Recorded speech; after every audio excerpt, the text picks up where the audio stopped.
নমস্কার বন্ধুরা, SK online ক্লাসে সকলকে স্বাগত জানাই। আমাদের এই চ্যানেলের মাধ্যমে আমরা এএনএম জিএনএম এন্ট্রান্স এক্সামিনেশন 2022-এর যে ক্লাস শুরু করেছি, আজকে জীবন বিজ্ঞানে 22 নম্বর ক্লাস।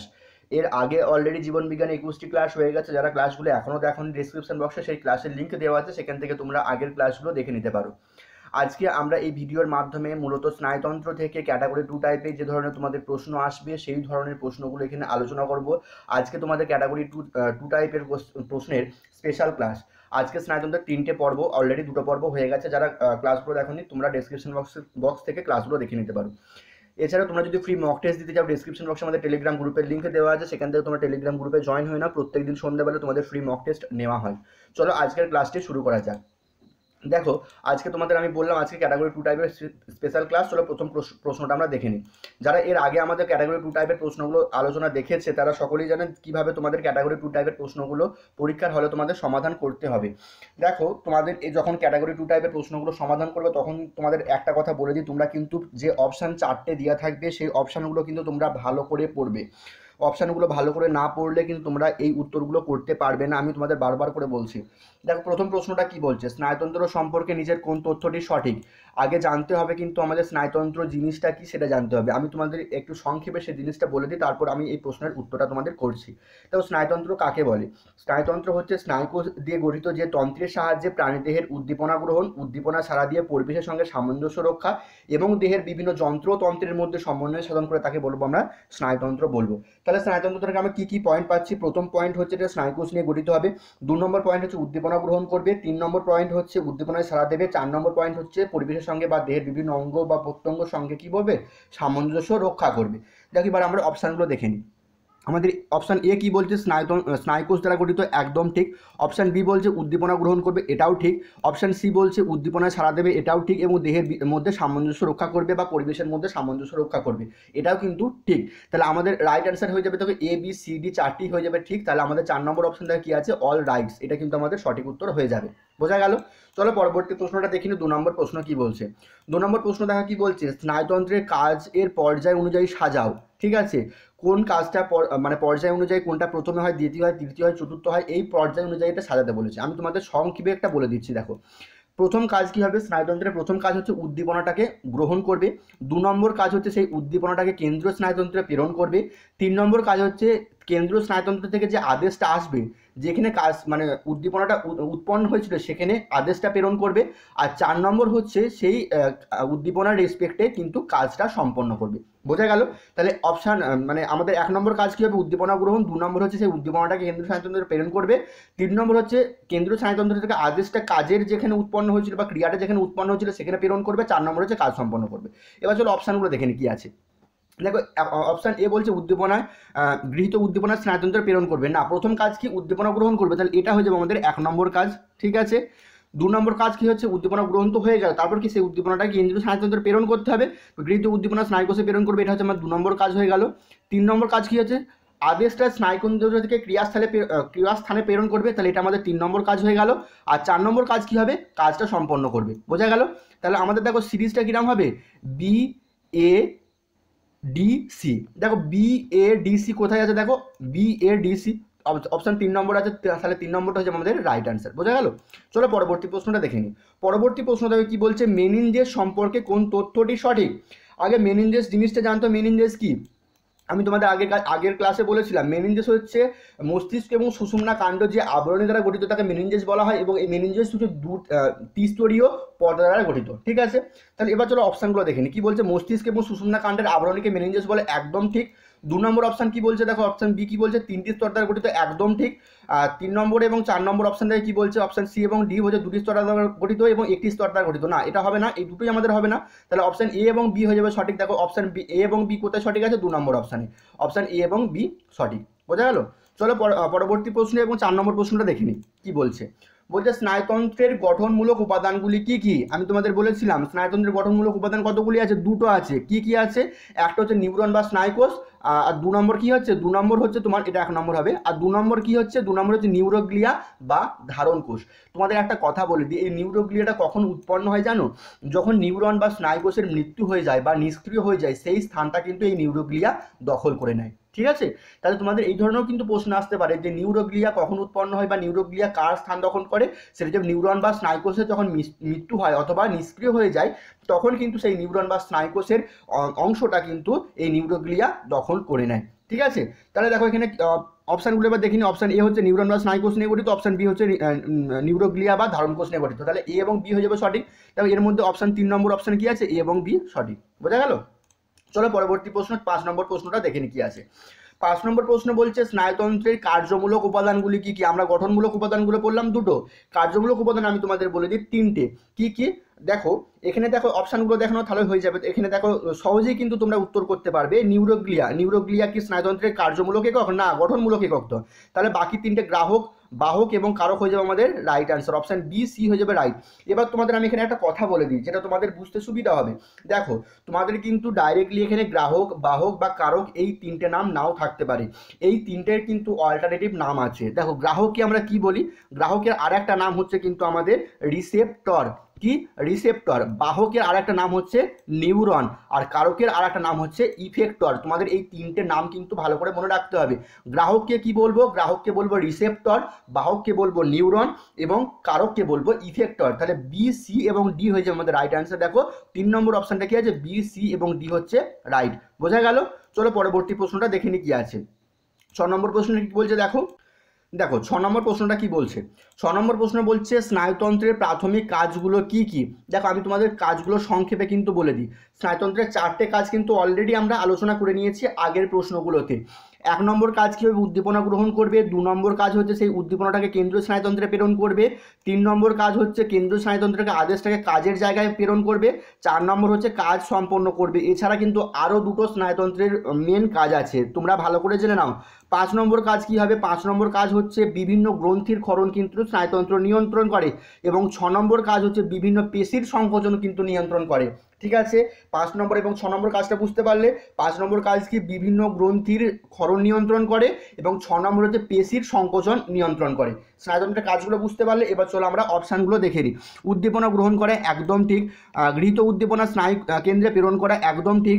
3 নম্বর অপশান বলছে বিভিন্ন, এটা বিভিন্ন হবে, বিস্তৃত হয়ে গেছে। ঠিক আছে, এর বিভিন্ন হবে, বিভিন্ন গ্রন্থির ক্ষরণ নিয়ন্ত্রণ করে একদম ঠিক, এবং 4 নম্বর অপশান বলছে পেশির সংকোচন নিয়ন্ত্রণ করে একদম ঠিক। তাহলে আমাদের 4টে অপশানে কিন্তু ঠিক হয়ে গেল। তাহলে আমাদের এখানে দেখো 4 নম্বর হচ্ছে অল রাইটস, এটা হচ্ছে আমাদের রাইট আনসার। ঠিক আছে, চলো পরবর্তী প্রশ্ন দেখে নিই। 7 নম্বর প্রশ্ন দেখো আমাদের কি বলছে। দেখো 7 নম্বর প্রশ্ন আমাদের কি বলছে, দেখো 7 নম্বর প্রশ্নটা আমাদের বলছে কেন্দ্রীয় স্নায়ুতন্ত্র সম্পর্কে কোন তথ্যটি সঠিক। কেন্দ্রীয় স্নায়ুতন্ত্র ভালো করে মনে রাখবে, কেন্দ্রীয় স্নায়ুতন্ত্র কিন্তু আমাদের দুটি অংশ দ্বারা গঠিত। কি কি? মস্তিষ্ক এবং সুষুম্না কাণ্ড। কেন্দ্রীয় স্নায়ুতন্ত্র কতগুলি অংশ দ্বারা গঠিত? মস্তিষ্ক এবং সুষুম্না কাণ্ড দুটি অংশ দ্বারা গঠিত। আবার কি এই মস্তিষ্ক যে আবরণী আছে বা সুষুম্না কাণ্ডের যে আবরণী তাকে আমরা কি বলি? মেনিনজেস বলে থাকি। ঠিক আছে, চলো এবার অপশানগুলো দেখে নিই। অপশান এ বলছে দুটি অংশ দ্বারা গঠিত, একদম ঠিক। মস্তিষ্ক সুষুম্না কাণ্ড দ্বারা গঠিত, একদম ঠিক। 3 নম্বর অপশান বলছে মেনিনজেস পর্দা দ্বারা বেষ্টিত, একদম ঠিক। 4 নম্বর অপশান কি বলছে? মস্তিষ্ক এবং করোটি স্নায়ু দ্বারা গঠিত। না, করোটি স্নায়ু কার অংশ? করোটি স্নায়ু হচ্ছে আমার তোমার প্রান্তীয় স্নায়ুতন্ত্র, সরি করোটি স্নায়ু হচ্ছে প্রান্তীয় স্নায়ুতন্ত্রের অংশ, কেন্দ্রীয় স্নায়ুতন্ত্রের অংশ নয়। তাহলে কেন্দ্রীয় স্নায়ুতন্ত্রের অংশ আমাদের কোনটা ঠিক হয়ে যাবে? এ বি এবং সি হয়ে যাবে রাইট আনসার। তাহলে এ বি সি কোনটাতে আছে? দেখো 2 নম্বর অপশান আছে, এ বি এবং সি হচ্ছে রাইট। এই করোটি স্নায়ু সম্বন্ধে তোমাদের একটা কথা বলি যে করোটি স্নায়ু কিন্তু তোমাদের প্রান্তীয় স্নায়ুতন্ত্রের অংশ। আবার করোটি স্নায়ুকে আবার দুভাগে ভাগ করা যায়। কি কি? করোটি স্নায়ু হচ্ছে 12 জোড়া। ঠিক আছে, আর হচ্ছে সুষুম্না স্নায়ু হচ্ছে আমাদের দেখে হচ্ছে 31 জোড়া। ঠিক আছে, এই দুটো কিন্তু তোমাদের মনে রাখবে, সঠিক শর্ট প্রশ্ন হিসেবে এগুলো দিতে পারে তোমাদের ক্যাটাগরি 1 টাইপের প্রশ্নতে। পরের প্রশ্ন দেখো কি আছে। পরের প্রশ্ন হচ্ছে মস্তিষ্ক সম্পর্কে নিচের কোন তথ্যটি সঠিক। মস্তিষ্ক সম্পর্কে নিচের কোন তথ্যটি সঠিক। আমি কিন্তু তোমাদের আগের দিন কিন্তু ক্লাসের ডিটেলসটা মস্তিষ্ক সম্বন্ধে বলেছিলাম। দেখো অপশানগুলো দেখে নিই। মেনিনজেস পর্দা দ্বারা গঠিত, একদম ঠিক। মানুষের মস্তিষ্কের ওজন 1200 থেকে 1400 গ্রাম, একদম ঠিক। 3টি অংশ দ্বারা গঠিত। মস্তিষ্ক কটি অংশ দ্বারা গঠিত? 3টি অংশ। কি কি? তোমার মস্তিষ্ক হচ্ছে অগ্র মস্তিষ্ক, মধ্য মস্তিষ্ক এবং পশ্চাৎ মস্তিষ্ক। এই 3টে অংশ দ্বারা কিন্তু মস্তিষ্ক গঠিত। ঠিক আছে, 4টি অংশ দ্বারা গঠিত না। এখানে দেখলাম মস্তিষ্ক 3টে অংশ দ্বারা গঠিত। তাহলে আমাদের রাইট অ্যান্সার হয়ে যাবে এ বি এবং সি হয়ে যাবে সঠিক। দেখো এ বি কোথায়, সি কোথায় সঠিক আছে? 3 নম্বর অপশান দেখো এ বি এবং সি হচ্ছে সঠিক। ঠিক আছে, চলো 9 নম্বর প্রশ্ন দেখে নিই কি আছে। 9 নম্বর প্রশ্নটা আমাদের কি বলছে দেখো, অগ্র মস্তিষ্ক সম্পর্কে কোন তথ্যটি সঠিক। অগ্র মস্তিষ্ক সম্পর্কে দেখো কোন তথ্যটি সঠিক। দেখো অগ্র মস্তিষ্ক সম্বন্ধে তোমাদের দু একটা কথা আগে বলে দিই। দেখো অগ্র মস্তিষ্ক হচ্ছে তোমার দুটি অংশ দ্বারা গঠিত, প্রান্ত মস্তিষ্ক এবং আন্তর মস্তিষ্ক দুটি অংশ দ্বারা গঠিত। আবার প্রান্ত মস্তিষ্ক আবার তিনটে অংশ দ্বারা গঠিত, ঠিক আছে, এটা কিন্তু তোমাদের খেয়াল রাখতে হবে। আমি তোমার ছকের সাহায্যে কিন্তু বলে দিয়েছিলাম প্রান্ত মস্তিষ্ক আবার তিনটে অংশ দ্বারা গঠিত। আর আমাদের যে মস্তিষ্ক যে তিনটে অংশ আছে, অগ্র মস্তিষ্ক, মধ্য মস্তিষ্ক এবং পশ্চাৎ মস্তিষ্ক, এই তিনটে অংশের মধ্যে হচ্ছে অগ্র মস্তিষ্ক সবচেয়ে বেশি জায়গা দখল করে থাকে, মানে হচ্ছে মস্তিষ্কের সর্ববৃহৎ অংশ হচ্ছে অগ্র মস্তিষ্ক, ঠিক আছে। চলো দেখে নি কি বলছে। অগ্র মস্তিষ্ক এবং প্রান্ত মস্তিষ্ক এবং আন্তর মস্তিষ্ক দ্বারা গঠিত, একদম ঠিক। বি, অপশন বি হচ্ছে প্রান্ত মস্তিষ্ক তিনটে অংশ দ্বারা গঠিত, আমি বললাম প্রান্ত মস্তিষ্ক তিনটে অংশ দ্বারা গঠিত। অপশন সি কি বলছে, মস্তিষ্ক সবচেয়ে বৃহত্তম অংশ, একদম ঠিক। 4 নম্বর অপশনটা কি বলছে দেখো, থ্যালামাস, হাইপোথ্যালামাস, এপিথ্যালামাস এবং মেটাথ্যালামাস প্রান্ত মস্তিষ্কের অংশ না। এটা কিন্তু ভালো করে মনে রাখবে, এই যে চারটে অংশ আছে হাইপোথ্যালামাস, থ্যালামাস, এপিথ্যালামাস এবং মেটাথ্যালামাস, এটা কিন্তু তোমাদের আন্তর মস্তিষ্কের অংশ, প্রান্ত মস্তিষ্কের নয়, এটা কিন্তু ক্লিয়ার রাখবে। তাহলে থ্যালামাস, হাইপোথ্যালামাস, এপিথ্যালামাস, মেটাথ্যালামাস কার অংশ? এটা হয়ে যাবে আমাদের আন্তর মস্তিষ্কের অংশ। আর এখানে আমাদের বলেছিল কিন্তু প্রান্ত মস্তিষ্কের অংশ, তাহলে অপশন ডিটা কিন্তু আমাদের হবে না, এটা হয়ে যাবে কাটা। তাহলে আমাদের রাইট অ্যান্সার হবে এ, বি এবং সি হয়ে যাবে সঠিক। দেখো এ, বি, সি কোথায় সঠিক আছে, 1 নম্বর অপশন যেটা আছে দেখো, এ, বি এবং সি হয়ে যাবে আমাদের রাইট আনসার। বোঝা গেল? বোঝাতে পারলাম? চলো পরের প্রশ্নটা দেখে নিই কি আছে। পরের প্রশ্ন অর্থাৎ 10 নম্বর প্রশ্ন দেখো কি বলছে। 10 নম্বর প্রশ্ন বলছে মধ্য মস্তিষ্ক সম্পর্কে কোন তথ্যটি সঠিক।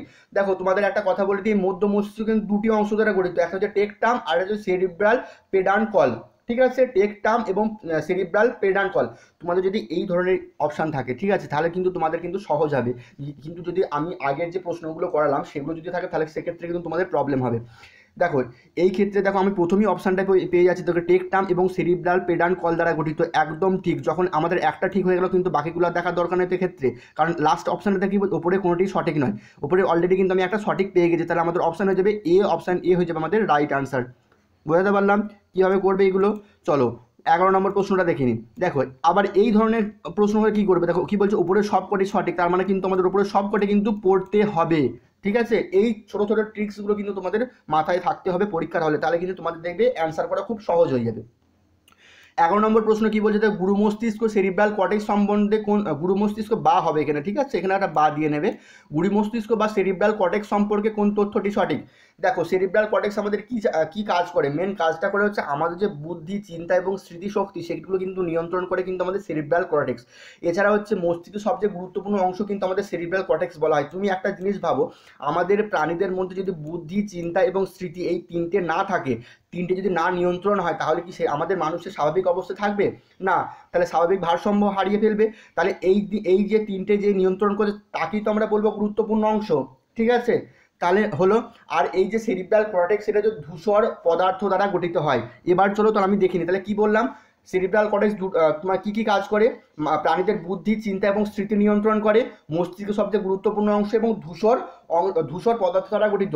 এবার অপশানগুলো দেখে নাও কি বলছে। দেখো 1 নম্বর অপশান কি বলছে, প্রাণীর বুদ্ধি, চিন্তা এবং স্মৃতি নিয়ন্ত্রণ করে, একদম ঠিক। অপশান বি কি বলছে, মস্তিষ্কের সবচেয়ে গুরুত্বপূর্ণ অংশ, একদম ঠিক। অপশান সি বলছে ধূসর পদার্থ দ্বারা গঠিত, একদম ঠিক। তাহলে আমাদের রাইট অ্যান্সার হয়ে যাবে দেখো অপশান ডি, উপরে সবকটি কিন্তু সঠিক, এটা কিন্তু আমাদের হয়ে যাবে রাইট আনসার। বোঝা গেল? চলো পরবর্তী প্রশ্ন অর্থাৎ 12 নম্বর প্রশ্নটা দেখে নিই কি আছে। 12 নম্বর প্রশ্ন বলছে নিম্নলিখিতগুলির মধ্যে কোনটি সেরিব্রাল কর্টেক্সের কাজ। আমি তো সেরিব্রাল কর্টেক্সের আগেটা বললাম, এবার সেরিব্রাল কর্টেক্সের কোনটা কাজ হবে। দেখো সেরিব্রাল কর্টেক্সের, দেখো একটা তোমাদের বলে দিই, এখানে সেরিব্রাল কর্টেক্স সম্বন্ধে দু একটা কথা তোমাদের বলে দিই, তাহলে তোমাদের আরও জিনিসটা বুঝতে সুবিধা হবে। দেখো আমি কি বলছিলাম, সেরিব্রাল কর্টেক্সের কাজ কী বললাম, দেহের বিভিন্ন অংশের মধ্যে ঐচ্ছিক কার্যকলাপ সম্পন্ন করে, একদম ঠিক। সরি দাঁড়াও একটুখানি, হ্যাঁ 12 নম্বর প্রশ্ন দেখো কি বলছে, নিম্নলিখিতগুলির মধ্যে কোনটি সেরিব্রাল কর্টেক্সের কাজ। দেখো জিনিসটা ভালো করে দেখে নাও কি বলছে। আমাদের অপশান এ কি বলছে, দেহের বিভিন্ন অংশের ঐচ্ছিক কার্যকলাপ সম্পন্ন করে, একদম ঠিক। অপশান বি কি বলছে, পেশি টান, দেহভঙ্গ এবং সমস্যা নিয়ন্ত্রণ করে, একদম ঠিক। আর অপশান সি বলছে স্বয়ংক্রিয় স্নায়ুতন্ত্র নিয়ন্ত্রণ করে, একদম ঠিক। তিনটেই কিন্তু সেরিব্রাল কর্টেক্সের মেন কাজ, এই তিনটে কিন্তু তোমাদের মনে রাখতে হবে। তাহলে আমাদের রাইট অ্যান্সার হয়ে যাবে অপশান ডি, দেখো উপরের সবকটি সঠিক। বোঝা গেল? চলো পরবর্তী প্রশ্ন অর্থাৎ 13 নম্বর প্রশ্নটা দেখে নিই কি আছে। থ্যালামাস সম্পর্কে কোন তথ্যটি সঠিক। থ্যালামাসের অবস্থানটা কোথায়, এটা ভালো করে তোমাদের কিন্তু ক্লিয়ার রাখতে হবে। থ্যালামাসটা অবস্থান করে গুরু মস্তিষ্কের নিচে এবং মধ্য মস্তিষ্কের ওপরে কিন্তু থ্যালামাস অবস্থান করে, এবং এই থ্যালামাসটি ডিম্বাকৃতি হয় এবং থ্যালামাসের টোটাল 5টি নিউক্লিয়াইড গ্রুপ দ্বারা গঠিত, কি কি বললাম, থ্যালামাসের অবস্থানটা কোথায় হচ্ছে গুরু মস্তিষ্কের নিচে এবং মধ্য মস্তিষ্কের ওপরে, এটা হচ্ছে ডিম্বাকৃতি হয় এবং হচ্ছে থ্যালামাস 5টি নিউক্লিয়াইড গ্রুপ দ্বারা গঠিত। এবার তোমাদের 5টি নিউক্লিয়াইড গ্রুপ তোমাদের ডিটেলসে আসবে না, তবুও তোমরা যদি পারো একটু দেখে নেবে, ঠিক আছে। দেখো তাহলে আমাদের অপশান এ কি বলছে, গুরু মস্তিষ্কের নিচে এবং মধ্য মস্তিষ্কের উপর অবস্থান করে একদম ঠিক ডিম্বাকৃতি হয় এবং থ্যালামাসে 5টি নিউক্লিয়াইড গ্রুপ দ্বারা গঠিত। তাহলে আমাদের রাইট অ্যান্সার হচ্ছে অপশান ডি, অপরের সবকটি হয়ে যাবে সঠিক। বোঝা গেল। 14 নম্বর প্রশ্নটা কি বলছে, 14 নম্বর প্রশ্নটা আমাদের কি আছে একটু দেখে নাও। বলছে হাইপোথ্যালামাস সম্পর্কে কোন তথ্যটি সঠিক, এটা কিন্তু তোমাদের ডিটেলসে জানতে হবে। দেখো কি আছে, প্রথমে আমাদের জানতে হবে কি এই হাইপোথ্যালামাস কোথায় অবস্থান করে। হাইপোথ্যালামাস হচ্ছে থ্যালামাসের তলদেশে অর্থাৎ থ্যালামাসের নিচেতে অবস্থান করে এবং এই হাইপোথ্যালামাসের কাজ হচ্ছে মানবিক যে আবেগ, যে রাগ বা তৃষ্ণা, এগুলো কিন্তু নিয়ন্ত্রণ করে। স্বয়ংক্রিয় স্নায়ুতন্ত্র নিয়ন্ত্রণ করে, হাইপোথ্যালামাসও কিন্তু স্বয়ংক্রিয় স্নায়ুতন্ত্র নিয়ন্ত্রণ করছে। আর দেহের মধ্যে যে উষ্ণতা আছে সেগুলোও কিন্তু এই হাইপোথ্যালামাস কিন্তু নিয়ন্ত্রণ করে থাকে। এছাড়া কিন্তু হাইপোথ্যালামাসের আরও অনেক কাজ আছে, জলের ভারসাম্য নিয়ন্ত্রণ করে, পিটুইটারি অগ্রখণ্ডের সংশ্লিষ্ট কাজ সম্পন্ন করে, পাকস্থলী অ্যাসিড ক্ষরণ নিয়ন্ত্রণ করে, এগুলো কিন্তু আরও অনেক কাজ আছে। কিন্তু এখানে দেখো তোমাদের 4টে কাজ কী কী বলেছে। দেখো হাইপোথ্যালামাস থ্যালামাসের তলদেশে অবস্থান করে, একদম ঠিক। মানবিক আবেগ, ক্ষুধা এবং তৃষ্ণা নিয়ন্ত্রণ করে, একদম ঠিক। স্বয়ংক্রিয় স্নায়ুতন্ত্র নিয়ন্ত্রণ করে, একদম ঠিক। এবং দেহের তাপমাত্রা নিয়ন্ত্রণ করে, একদম ঠিক। ঠিক আছে, এটা তোমাদের হয়ে গেল। তাহলে এ বি সি ডি 4টি ঠিক হয়ে যাবে, তাহলে অল আর রাইটস হয়ে যাবে। ঠিক আছে, এবার দেখো হাইপোথ্যালামাস সম্বন্ধে আরও দু একটা যে কাজগুলো বলে দিলাম সেটা আমি আর একবার বলে দিচ্ছি কিন্তু কী কী। পাকস্থলীর অ্যাসিড ক্ষরণ নিয়ন্ত্রণ করে, পিটুইটারি অগ্রগ্রন্থির সংশ্লিষ্ট কাজ নিয়ন্ত্রণ করে, জলের সাম্য নিয়ন্ত্রণ করে, যৌন ক্রিয়ায় অংশগ্রহণ করে। ঠিক আছে, এই যৌন ক্রিয়া অংশগ্রহণ করে সাধারণত ইঁদুরের এই বা যে সমস্ত প্রাণীগুলো আছে সেগুলো কিন্তু এরা নিয়ন্ত্রণ করে থাকে। বা মানবিক আবেগ তো তোমাদের এখানে বললাম, এইগুলো কিন্তু হাইপোথ্যালামাস কিন্তু খুব একটা ভাইটাল পোর্শন। হাইপোথ্যালামাসের ডিটেলসটা কিন্তু তোমরা ভালো করে একটু দেখে নেবে, এখান থেকে তোমাদের প্রশ্ন আসার সম্ভাবনা কিন্তু খুব বেশি। ঠিক আছে, দেখো তোমাদের আজকে এই পর্যন্ত। তোমাদের ক্লাসটা কেমন লাগলো তোমরা কিন্তু অবশ্যই কমেন্ট সেকশনে কমেন্ট করতে ভুলো না এবং অবশ্যই কিন্তু একটা লাইক করো এবং বন্ধুদের মাঝে শেয়ার করো। ধন্যবাদ ভিডিওটি এতক্ষণ দেখবার জন্য।